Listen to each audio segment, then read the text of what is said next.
உலகெல்லாம் படைத்து பண் செய்து காத்து வளர்ப்போன் வரம்பிலா கருணையும் வரம்பிலா இரக்கமும் உடையோன் நீதி நாளின் அதிபதி இன்னையே வணங்குகின்றோம்.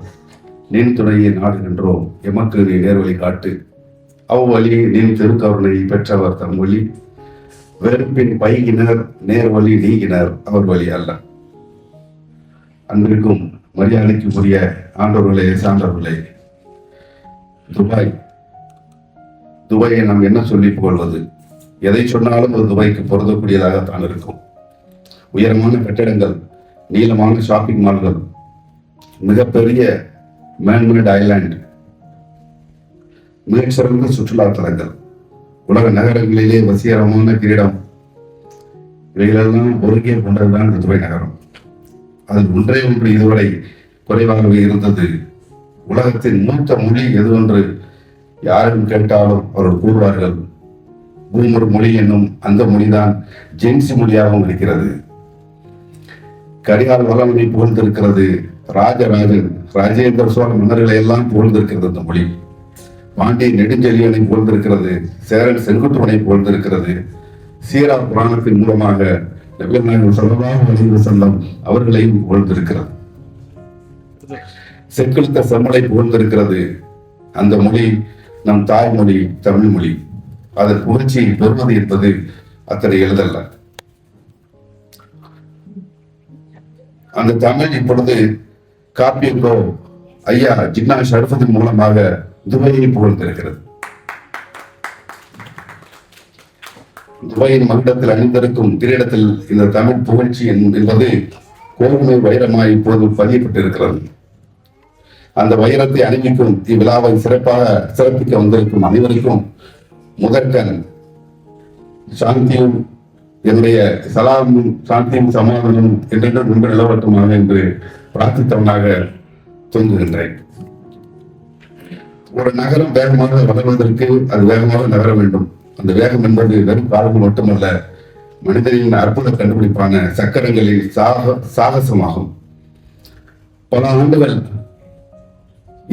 இந்த வாகன புரட்சியில் சிறப்பாக இயக்குபவர் இவர். கார்கள் மூலம் ஓடினால் மட்டும் போதுமா, கல்வியின் மூலம் ஓட வேண்டாமா என்பதும் இதனுடைய தத்துவங்களில் ஒன்று. தனி ஒரு மனிதனுக்கு உடவில்லையில் இவ்வகத்தினை அழித்திடுவோம் என்றான் பாரதி. ஆனால் ரமலான் காலங்களிலே தினமும் 5000 பேர்களுக்கு உணவு வழங்கி சிறப்பிக்கக்கூடிய ஒரு அமைப்பினுடைய தலைவராக இருக்கின்றார். அவர்தான் அன்பிற்கும் மரியாதைக்கும் உரிய டாக்டர் PSM ஹபீபுல்லா அவர்கள். அவருக்கு என்றென்றும் உறுதுணையாக இருப்பவர் நம்மளுடைய ஈமானுடைய செயலாளர் அமீது யாசின் அவர்கள். சீனம் சென்றும் சேர்க்க நல்லது என்று நபிகள் நாயகம் ஸல்லல்லாஹு அலைஹி வஸல்லம் கூறியிருக்கிறார்கள். ஆனால் கல்விக்கு முக்கியத்துவம் கொடுக்க வேண்டும் என்று ஈமானிலே அந்த செயலாளர் எடுத்த முன்னேற்பு என்பது நம்மளால் சொற்களால் சொல்ல இயலாது. தலைவர் உத்தரவிட்டால் அதை செவ்வனே செய்யக்கூடிய ஒரு மிகப்பெரிய ஒரு செயலாளரை இன்றைய தினம் நம்முடைய ஈமான் கொண்டிருக்கிறது. அமீது யாசின் அவர்களையும் நான் வருகிறவர்கள் என்று வரவேற்கிறேன்.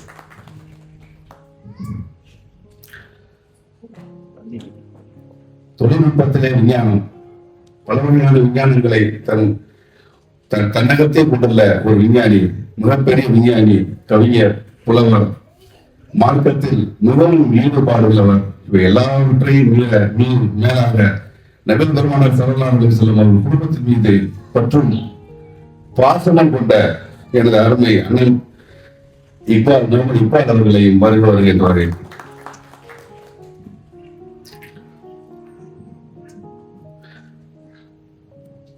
நாவிற்கு சுவை கூட்டி நர்த்தனமாட வைக்கும் உணவிற்கு சொந்தக்காரர் இவர்.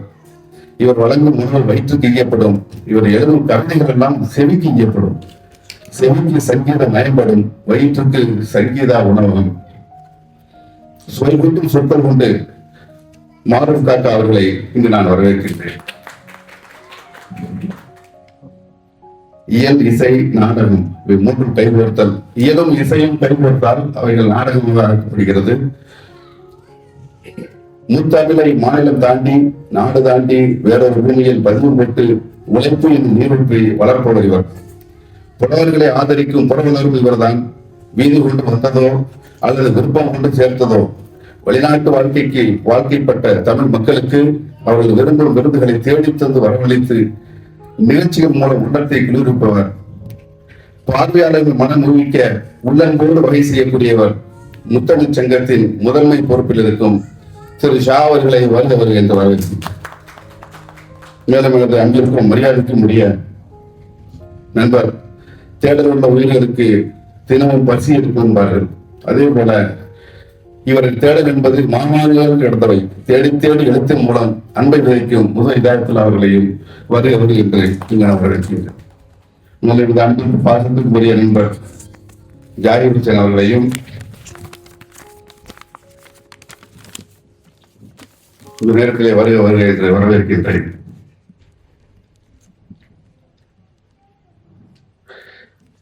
பெண்ணாக பிறந்து விட்டோம், கண்களை தாழ்த்தி கதவுக்கு பின் ஒளிந்து திறமைகளை துளைத்து வாழ்க்கையின் அர்த்தம் விளங்காமல் வாழும் மங்கையின் கூட்டத்தின் மத்தியில் உழைப்பையும் அறிவையும் தேடலையும் மூலதனமாக வைத்து நிறுவனம் நடத்தி நிறைய பெண்களுக்கு வழிகாட்டியை மட்டுமல்லாது வெளிகாட்டியாக திகழக்கூடிய ஒரு பெண்மணி. பெருமைமிகு அயலக தமிழ் பெண்மணி போன்ற விருதுகளை பெருமையடை செய்தவர். கரும்பு சொற்களால் பேசும் இரும்பு பெண்மணி ஜெசிலா ரியாஸ் அவர்களை வருகிறவர்கள். மேலும் நண்பர்கள், ஐயா இந்த நிகழ்ச்சிக்கு மிக முக்கியமாக உறுதுணையாக இருந்த அப்போ எனது மதிப்பிற்கும் பாசத்திற்கும் உரிய பாலாஜி பாஸ்கரன் அவர்களையும் வருகிறவர்கள் என்று வரவேற்கின்றேன். கேலக்சி குடும்ப அங்கத்தினர்களையும் குடும்பத்தினர்களையும் இன்னும் நான் யாரையாவது விடுபட்டிருந்தால் அவர்களையும், எனது நண்பர் சென்னை ராவுத்தர் பிரியாணி தாகர் அவர்களையும் வருகிறவர்கள் வரவேற்கின்றேன். பாலாஜி அவர்கள் என்று வரவேற்கின்றேன். இன்னும் யாரெல்லாம் விடுபட்டிருக்கிறீர்களோ அத்தனைவர்களையும் வருக என்று வரவேற்று அமைகின்றேன். நன்றி, வணக்கம், அஸ்ஸலாமு அலைக்கும். நன்றி.